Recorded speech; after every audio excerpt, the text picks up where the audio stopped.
नमस्कार दर्शक बंधु मु पवित्र चलतु जाणीनवा आज दिन सबकि टॉप न्यूज अपडेट देश विदेश आरंभ कर ओडिशार समस्त गुरुत्वपूर्ण खबर जापर आज वीडियो न्यूज देखा पूर्व आपण मान अनुरोध मु समाजसेवा करने चाहूँगी आपण मानक टंका पैसा किसी मागुनी आपण मैंने खाली वीडियो गोटे लाइक कर चैनल को सब्सक्राइब कर दिंतु जहाँफल मु मो लक्ष्य स्थल पहुँची पारि। चलतु नजर पकड़ आज प्रथम खबर उपर। आज प्रथम खबर आज मुख्यमंत्री जी झारसुगुड़ा आज झारसुगुड़ा गस्तर जी मुख्यमंत्री मोहन चरण माझी पूर्व आसंता 5 तारिख में गस्त कार्यक्रम स्थिर होता केतक अनिवार्य कारण एथिरे परिवर्तन कराई झारसुगुड़ा विधायक ढंकधर त्रिपाठी। मुख्यमंत्री श्री माझी भुवनेश्वर बाहरी अपराह प्राय 3टार झारसुगुड़ा विमानबंदर में अवतरण करेंगे। सेठारु सड़क पथरे झारसुगुड़ा झांसेश्वर मंदिर को जिबे। सेठे राज्य सरकार पक्षर 2 कोटी टंकार हेबाकुथिबा मंदिर परिसर उन्नतीकरण प्रकल्प पार्क जलाशय उन्नयन कार्यर शिलान्यास करेंगे बोली सूचना मिली। परवर्ती खबर मृत चाषी परिवार को 1 लाख टंकार सहायता देले बीजेडी सुप्रीमो नवीन पट्टनायक। जगतसिंहपुर जिला बालिकुदा ब्लॉक सारणा गाँव मृत चाषी कृतिवास स्वाई परिवार को सहायता प्रदान कले विरोधी दल नेता नवीन पट्टनायक। मृतक परिवार को भेटिया पर 1 लाख टंकार सहायता राशि प्रदान कर सूचना मिली। परवर्ती खबर राति तापमात्रा आहरी कमिब आसंता 24 घंटा भितर बढ़ शीत प्रकोप राज्य को फेरी शीत विभिन्न स्थान में सर्वनिम्न तापमात्रा 2 ରୁ 4 डिग्री ह्रास पाइबा नहीं पाणीपाग विभाग आकलन करिछि। गुरुवार ठारू 4 तारिख मध्य केतक स्थान में सर्वनिम्न तापमात्रा 10 डिग्री तल को खसी आसवार समान रही अनुमान करिछि पाणीपाग विभाग। यही आकलन अनुसार 2 तारिख में राउरकेला और केन्दुझर में सर्वनिम्न तापमात्रा 10 डिग्री, फुलबाणी और सुंदरगढ़ में 9 degree, Baripada Angul 11 degree, Cuttack 14 degree, Bhubaneswar में 15 डिग्री सेल्सियस रहीपे बोली सूचना मिली। परवर्ती खबर श्रीमंदिर हुंडी में 10,94,064 टंका दान। वर्षर प्रथम दिन अर्थात बुधवार श्रीमंदिर हुंडी 10,94,064 टंका दान सूत्र मिली। गत वर्ष अक्टोबर 8 रे श्रीमंदिर हुंडी श्रद्धालु पक्षर सर्वाधिक 9,66,480 टंका दान सूत्र मिलता। से भली गत वर्ष कार्तिक मास 22 दिन मध्य 1,12,71,307 टंका दान सूत्र में श्रीमंदिर हुंडी मिलता बोली सूचना मिली। परवर्ती खबर बड़ घोषणा कले मुख्यमंत्री बढ़ला स्वाधीनता संग्रामी भत्ता। स्वाधीनता संग्रामी भत्ता बढ़ेले मुख्यमंत्री मोहन चरण माझी। स्वाधीनता संग्रामी पेंशन पूर्व 10,000 टंका थिया बेले या सरकार बढ़ाइबा को निष्पत्ति नहीं। 10,000 टंकार वृद्धि पाई 20,000 टंका कर दिया। कारावरण कर स्वाधीनता संग्रामी पेंशन को 9,000 टंकार बढ़ाई 15,000 टंका कर राज्य सरकार। केवल सेतिक नुहे जातीय पेंशनधारी संग्रामी भत्ता को 8,000 टंकार बढ़ाई 10,000 टंका कर सरकार। एने स्वाधीनता संग्रामी दिवस समय मुख्यमंत्री मोहन चरण माझी घोषणा कर सूचना मिली। परवर्ती खबर ओडिशा रे डबल डेकर बस प्रथम पर्यायर ब्रह्मपुर को आसिला 2टी बस। ओडिशा रे डबल डेकर बस पहुंची गंजाम जिला रंगैलुंडा ब्लॉक अंचल में हलदिया बंदर बस स्टाण्ड रे 2टी बस महाराष्ट्र आसी पहुंची। प्रथम पर्यायर 2टी बस आसी परे आउ 3टी बस आसवा योजना रही। ये बस को थरे चार्ज कले एसी रे 250 किलोमीटर एवं बिना एसी रे प्राय 300 किलोमीटर यात्रा करें सूचना मिली। परवर्ती खबर कालीठू पुणी आरंभ हो रत्नभंडार मरामती। अपराह 12:30 रु संध्या 6टा जाए चलो कम। आसंता कालीठू पुणी आरंभ हो रत्नभंडार मरामती कार्य।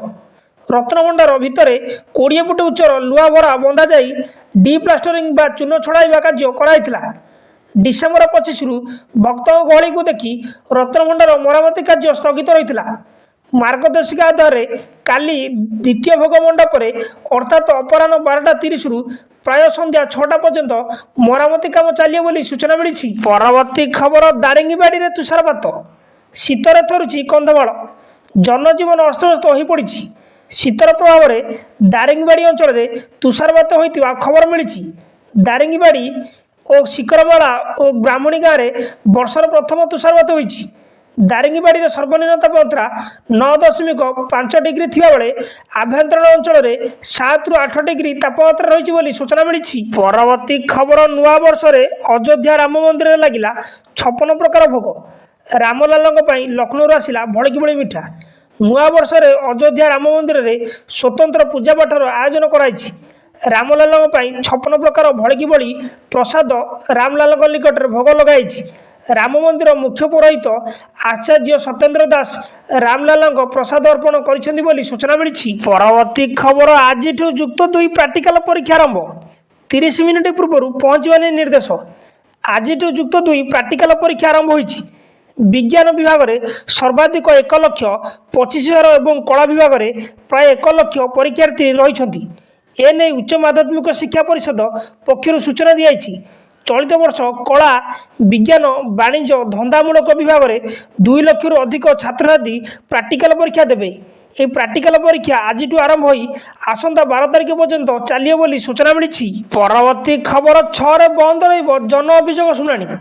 ମୁଖ୍ୟମନ୍ତ୍ରୀଙ୍କ ଅନ୍ୟ ଗୁରୁତ୍ୱପୂର୍ଣ୍ଣ କାର୍ଯ୍ୟ ଥିବାରୁ ଜାନୁଆରୀ 6 ତାରିଖରେ ଭୁବନେଶ୍ୱର ୟୁନିଟ୍ 5 ସ୍ଥିତ ମୁଖ୍ୟମନ୍ତ୍ରୀଙ୍କ ଅଭିଯୋଗ ପ୍ରକୋଷ୍ଠରେ ଜନଶୁଣାଣି ବନ୍ଦ ରହିବ।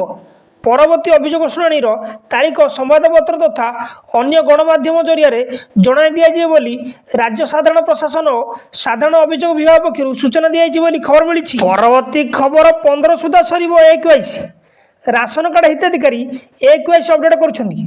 ଏହା ଚଳିତ ମାସ 15 ତାରିଖ ସୁଦ୍ଧା ସରିବ ବୋଲି ଖାଦ୍ୟ ଯୋଗାଣ ଓ ଖାଉଟି କଲ୍ୟାଣ ମନ୍ତ୍ରୀ କୃଷ୍ଣଚନ୍ଦ୍ର ପାତ୍ର କହିଛନ୍ତି। ମନ୍ତ୍ରୀ ଶ୍ରୀ ପାତ୍ର କହିଥିଲେ, ଯେଉଁମାନେ ବୟସାଧିକ କାରଣରୁ A-KYC କରିନାହାନ୍ତି ସେମାନଙ୍କ ପାଖକୁ ବିଭାଗୀୟ ଅଧିକାରୀ ଯାଇ A-KYC କରାଉଛନ୍ତି। ଯେଉଁମାନେ ବାହାର ରାଜ୍ୟରେ ରହୁଛନ୍ତି ସେମାନେ A-KYC ପାଇଁ ବାହାର ରାଜ୍ୟକୁ ସରକାରୀ ଅଧିକାରୀ ଯିବେ। ଏହି କ୍ରମରେ ନିକଟରେ ଗୋଆରେ ଥିବା କିଛି ହିତାଧିକାରୀ A-KYC କରିନାହାନ୍ତି ଏବଂ 85% ହିତାଧିକାରୀ A-KYC ସରିଲାଣି। ଅବଶିଷ୍ଟଙ୍କର 15 ତାରିଖ ସୁଦ୍ଧା ସାରିବାକୁ ଲକ୍ଷ୍ୟ ରଖାଯାଇଛି ବୋଲି ସୂଚନା ମିଳିଛି। ପରବର୍ତ୍ତୀ ଖବର, ମୁକୁଳା ଡ୍ରେନ୍ ବୁଲି ଦେଖିଲେ ମନ୍ତ୍ରୀ। ରାଜଧାନୀରେ ମୁକୁଳା ଡ୍ରେନ୍ର ସମୀକ୍ଷା କଲେ ନଗର ଉନ୍ନୟନ ମନ୍ତ୍ରୀ। ପ୍ରବାସୀ ଭାରତୀୟ ଦିବସ ପୂର୍ବରୁ ରାଜଧାନୀର ବିଭିନ୍ନ ଡ୍ରେନ୍ ଓ ପରିମଳ ବ୍ୟବସ୍ଥାର ଅନୁଧ୍ୟାନ କରିଛନ୍ତି ମନ୍ତ୍ରୀ କୃଷ୍ଣଚନ୍ଦ୍ର ମହାପାତ୍ର। ଭୁବନେଶ୍ୱର ୟୁନିଟ୍ 4 ଏବଂ ଏକ୍ରାମ ଅଞ୍ଚଳକୁ ଯାଇ ସ୍ଥିତି ପରଖିଛନ୍ତି ମନ୍ତ୍ରୀ। ମନ୍ତ୍ରୀଙ୍କ ସହିତ ବିଭାଗୀୟ ଅଧିକାରୀ ଏବଂ BMCର କର୍ମଚାରୀ ଉପସ୍ଥିତ ରହିଛନ୍ତି। ଆସନ୍ତା 8ରୁ 10 ତାରିଖ ଯାଏଁ ଭୁବନେଶ୍ୱରରେ ଆୟୋଜିତ ହେବ ପ୍ରବାସୀ ଭାରତୀୟ ଦିବସ ବୋଲି ସୂଚନା ମିଳିଛି। ପରବର୍ତ୍ତୀ ଖବର, ବଦଳିଲେ ମୁଖ୍ୟମନ୍ତ୍ରୀଙ୍କ ବ୍ୟକ୍ତିଗତ ସଚିବ। ମିଳିଲା ଏହି ଦାୟିତ୍ୱ, ବଦଳିଲେ ମୁଖ୍ୟମନ୍ତ୍ରୀଙ୍କ ବ୍ୟକ୍ତିଗତ ସଚିବ। ନୂଆବର୍ଷ ଆରମ୍ଭରୁ ISS ସ୍ତରରେ ଅଦଳ ବଦଳ ହୋଇଛି। ମୁଖ୍ୟମନ୍ତ୍ରୀ ମୋହନ ଚରଣ ମାଝୀଙ୍କ ବ୍ୟକ୍ତିଗତ ସଚିବ ବଦଳିଛନ୍ତି। 5 ମାସ ତଳେ ମୁଖ୍ୟମନ୍ତ୍ରୀଙ୍କ ବ୍ୟକ୍ତିଗତ ସଚିବ ଭାବେ ନିଯୁକ୍ତି ପାଇଥିବା ଅରିନ୍ଦମ ଡାକୁଆଙ୍କ ଗୁରୁବାର ବଦଳି ହୋଇଛି। ତାଙ୍କ ସ୍ଥାନରେ କିଏ ଏହି ପଦ ସମ୍ଭାଳିବେ ସେ ନେଇ କିଛି ସ୍ପଷ୍ଟ ସୂଚନା ମିଳିନଥିବା ବେଳେ ଅରିନ୍ଦମଙ୍କୁ ପୌର ପ୍ରଶାସକ ନଗର ଉନ୍ନୟନ ବିଭାଗର ଅତିରିକ୍ତ ସଚିବ ଭାବେ ଦାୟିତ୍ୱ ମିଳିଥିବା ବିଜ୍ଞପ୍ତିରୁ ପ୍ରକାଶ ପାଇଛି ବୋଲି ସୂଚନା ମିଳିଛି। ନ୍ୟୁଜ୍ଟି ଏଇଠି ସମାପ୍ତ ହୋଇଛି। ନ୍ୟୁଜ୍ଟି ଭଲ ଲାଗିଥିଲେ ଆପଣମାନଙ୍କୁ ଅନୁରୋଧ, ନିହାତି ଭାବେ ନ୍ୟୁଜ୍ ଗୋଟେ ଲାଇକ୍ କରି ଚ୍ୟାନେଲକୁ ସବସ୍କ୍ରାଇବ୍ କରିଦିଅନ୍ତୁ।